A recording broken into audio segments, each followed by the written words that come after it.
这个手机也太酷了吧！一只中阶手机，电池给到9600毫安时，搭配66瓦的快充，记忆体给到12GB， 还有120Hz 高萤幕更新率。重点是不止这些哦，看这阳刚厚重的 ID 设计，防尘防水等级不止 IP68， 直接上到了 IP69K。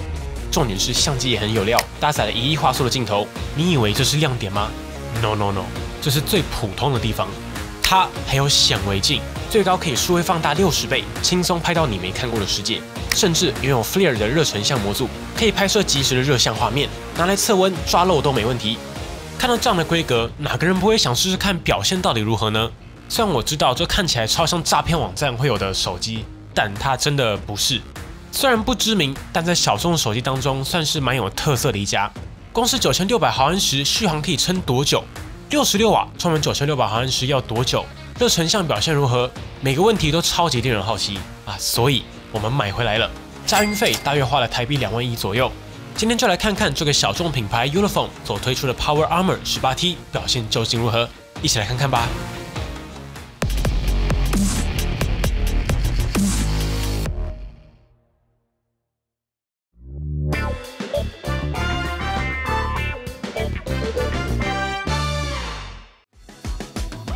首先来开箱，这个手机开箱真的是惊喜不断。首先是机器本身就已经贴好了一张保护贴，结果盒装内还随附了一张玻璃保护贴。诶，怎么有一个拆机片啊？后来我要装 SIM 卡的时候，我就懂了，这只手机的 SIM 卡槽采用的是不需要卡针就可以推出来的设计。但我前面有提到嘛，它的防水设计很不得了，所以这个 SIM 卡槽也太紧了吧，指甲根本抠不出来。我猜拆机片就是在这个时候派上用场的。然后还有一个手机挂绳，以及一组66瓦的充电器，但是不是台湾插头，需要转接。不过这个盒装是真的挺有趣，也蛮有诚意的。好，我们接着来看外观。外观我们只讲重点。这只手机看上去整个就非常硬派。你以为这个是已经套了保护壳的手机吗？没有，这是裸机。它另外还有出更硬派的保护壳，没错，我们也买了。上手的感觉是这个壳的质感就相对普通，而且这个壳是真的超硬，而且很紧，所以官方直接在上面设计了一个拆下来的把手。我觉得这个凸起来的这一块，如果遇到坏人拿起来敲是一定会受伤的。我们这边也测一下重量，裸机就超过了400克，不过不意外，毕竟塞了一颗9600毫安时的超大电池，厚度接近2公分。而加上壳后，就直接到了460克了。电源键在右侧，结合实体指纹辨识的设计，指纹解锁的速度 OK， 但辨识率以实体指纹来说就相对普通。上面是音量键，有刻纹设计，所以可以盲操作。比较特别的是，这只手机有一个水下相机模式，这时候萤幕就会不能触控，避免水下操作萤幕会乱跳。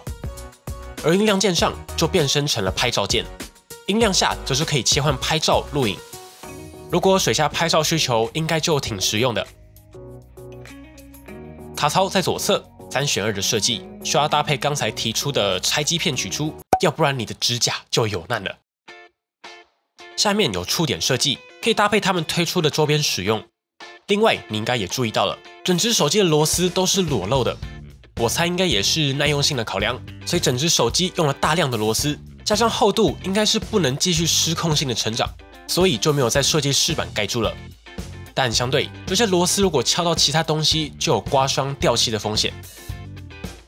另外，正面采用的是第5代的大猩猩玻璃，边框也有高于萤幕，可以降低跌落时萤幕破裂的可能性。对了，这只手机也同样拥有 3.5mm 耳机接孔，在 3.5 和 Type-C 接孔外侧都有防水塞的设计，所以根据官方说法，这只手机通过 MIL-STD 810G 的测试标准。可以抵挡 1.5 公尺的摔落，并且拥有 IP68 和 IP69K 的防尘防水等级。这边也复习一下 ，IP68 的6代表就是灰尘完全无法进入，而8是可以承受泡在 1.5 公尺的水下半个小时，而 IP69K 的9K 就是代表可以承受高温高压水柱的2分钟连续喷洒测试。用一句话来说，这只手机防尘可以带进水里，被高温水柱喷到也 OK。但说真的，防水还是为了安心，所以大家就不用刻意去挑战它了。震动的话，应该就是一般的转子马达，没有惊喜。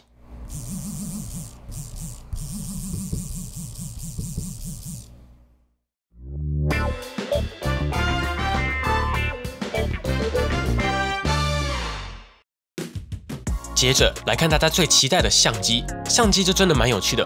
主镜头采用的是三星1.52寸的 HM2 11800万画素的感光元件，并且支援 ISOCELL Plus 和 Smart ISO 技术，基本上就是三星感光元件必备，并且也支援9合1的功能，可以在低光时合并像素，获取更多光线讯息。但这真的不重要，重点是右边这颗 Ulefone 采用了一组500万画素的显微镜头，但正确来说，我觉得应该说是超微距，原生30倍，最高可以达到60倍的数位放大，并且还搭配了一组环形补光灯，所以你可以很简单的看清楚泡棉纸到底是怎么组成的，衣物的细节到底长什么样子，桌子的细节，甚至 PS5 手把的彩蛋图腾、LCD 的萤幕排列等等等。下面这个也蛮酷的 ，Armor 18T 搭载了一组 FLIR 的 Lepton 3.5热成像模组。Lepton 3.5就是目前 FLIR 在行动装置小尺寸感测器当中最广泛采用的一组，拥有160×120的解析度，57度的视角，可以测量负10到400度 C 的温度范围。所以如果你有在使用热成像的朋友，应该就很熟悉了。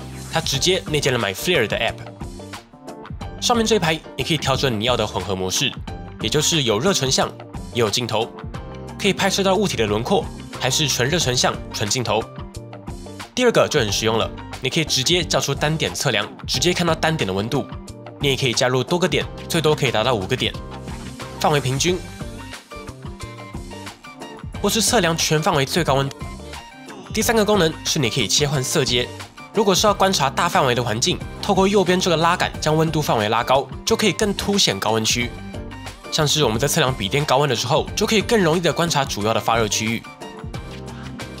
接着这个是高温测量模式。最右边这个是热成像的校准。关于温度测量，其实不用在拍摄时就设定好检查点，你可以在拍摄完成之后，透过 App 内建的功能，事后加上或是调整检查点，查看单点温度、区域平均温度等等等。模式里面也可以选择是要拍照、录影，甚至有 YouTube 直播和缩时的功能。设定选单里面就是可以进一步根据不同表现材质设定亮面、雾面。调整温度单位，开启自动校正。比较值得一提的是影像对齐的功能，因为热成像模组和镜头实际上是2颗，所以会有视差。那什么是视差呢？很简单，像我这样子，把手指放在眼睛前面，然后左右眼一直张开，一直闭起来，然后接着重复的张眼闭眼，你就会看到手指头的位置改变了，这就是视差。所以2颗镜头也一样，透过视差可以计算距离。达成手机上的散检运算，制作简易的3D 影像等等。好啦，扯远了。简单来说，就是2颗镜头存在视差，所以会有热成像和画面不重叠的问题。而这个功能就是可以把它们的视差透过位移补偿回来。好啦，接着我们也看一些相机的样张。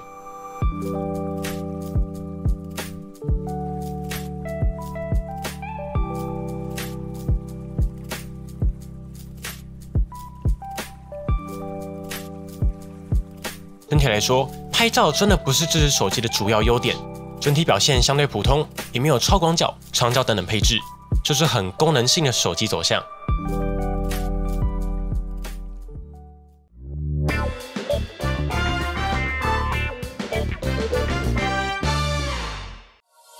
而在效能部分，我们手上的 Ulefone Armor 18T 搭载的是联发科的天玑900，采用台积电6奈米制程，搭配12GB 的 RAM 以及256GB 的储存空间。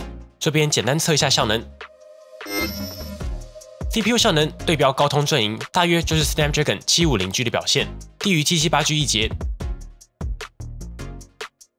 GPU 部分测 3D Mark Wildlife Extreme， 大约低于778G 15%。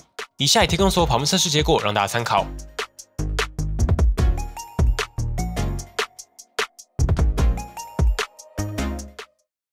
接着，我们直接进入实战测试吧。首先是 PUBGM， 在 HDR 高清超高帧率模式，30分钟左右的游玩下，平均达到39.7帧。接着看到温度，正面34.2度，背面32.8度，就是温温的。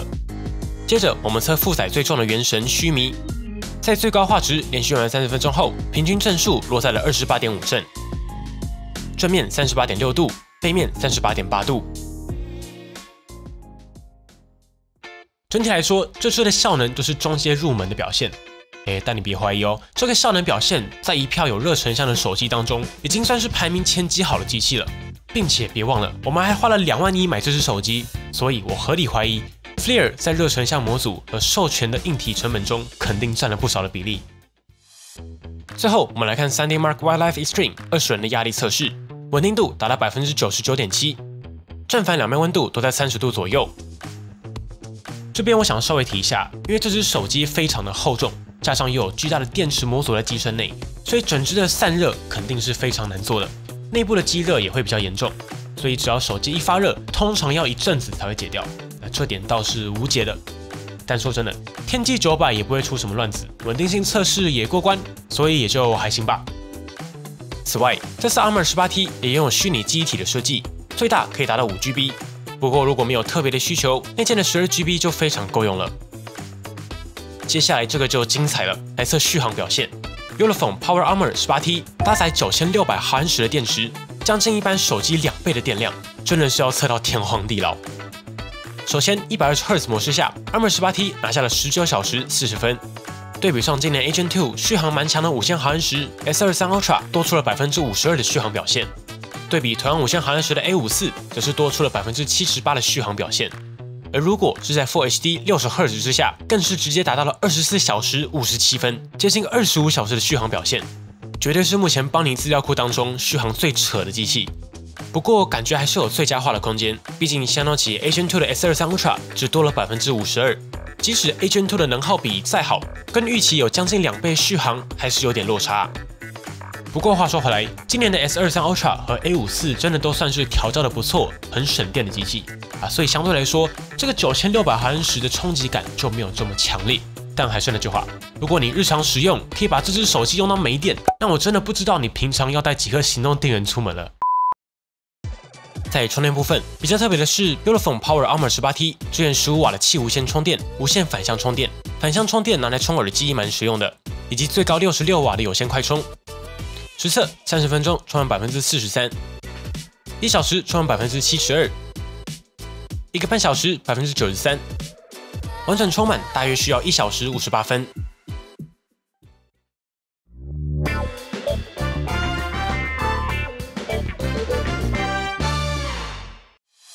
这次在 Power Armor 18T 上面的这块萤幕，采用的是一块6.58寸的 Full HD 120Hz 的水滴萤幕。在设定选单当中，也可以在60、90、120、智慧4档当中自由选择。而在萤幕亮度上，我们也直接实测 Armor 18T 在全白萤幕亮度下可以达到480尼特。最后的时间也提 Armor 18T 几个有趣的功能。第一，在系统内有一个工具箱的选项，提供了包括指南针、水平仪、量角器、计步器、气压器的小工具，基本上就是手机上都会有的各种感应器。另外还有放大镜，基本上就是相机，然后可以缩放。镜子就是自拍。比较特别的是响铃，如果在户外有紧急状况，这个9600毫安时的大电池拿来当成求救工具，或许可以派上用场。另外就是 Armor 18T 背后有大面积的手电筒阵列，跟 iPhone 14 Pro 比，就知道这一片有多夸张了。我们这边也对比一下两者的亮度表现。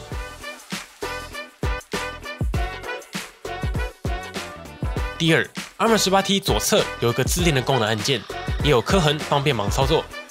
这个按键对应的是官方叫做置零键的功能。我知道置零键听起来不太妙，但简单来说，这个按键你可以客制化短按、双击、长按之下对应的功能，像是短按开启手电筒，长按截图，按2下开启水下相机等等等。你也可以设定开启任何你想要的 App。不过话说回来 ，Armor 18T 我觉得如果是真的想要日常使用，在系统上真的是还有许多可以进化的地方，像是下拉选单偶尔会掉帧，系统的设定选单感觉翻译还可以再用心，设计还可以统一一下风格，或是相机 App 下面的选单是无法左右滑动切换的，只能点击切换，不直觉。My FLIR App 偶尔会卡住等等等。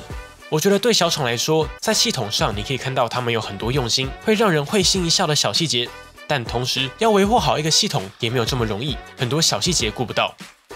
对了，系统版本目前还是卡在 Android 12，没有升级到 Android 13。好了，节目也来到了尾声。整体来说，我觉得 Armor 18T 的目标很明确，就是提供功能性的需求，像是超大电量、超长续航、热成像、极度防摔、防水防尘等等等。但同时相对应的就是很多的缺点，应该说是缺点吗？不如说是有得必有失。像是电池超大，要超防摔防水，那机身就是厚重，重量也下不来。像是要塞热成像模组，那就没有空间放常用的超广角、长焦等等。所以说回来，这只手机我真的不会推荐一般用户入手。你在购买之前一定要很清楚自己买它是为了什么。同样是2万的价位带，去买一只 S23 iPhone， 日常用又轻又薄，效能又顺，不香吗？甚至比 Armor 18T 还便宜。所以说到底，它就是一只指向性需求的手机，但同时它也是这个领域当中堆料最全的手机。虽然不便宜，但你也几乎没有其他选择了。好啦，本期的节目就先到这边。最后，节目制作不易，还请大家多多支持了，也欢迎透过加入频道会员或是 YouTube 的超级感谢按钮赞助我们，完成更多有参考价值的实测节目。希望大家也看得开心啊！如果还有任何问题，或是帮你团队没有测到的，欢迎底下留言一起讨论。我是驴子，那我们就下次再见啦！如果喜欢本期的节目，不要忘记订阅邦尼，并且打开小铃铛，及时收到我们最新的评测通知。当然，你也可以在 Facebook 邦尼 AI 小助理、Instagram 以及 Line@ 找到我们。如果还有其他问题，别忘了底下留言。那我们就下期影片再见喽！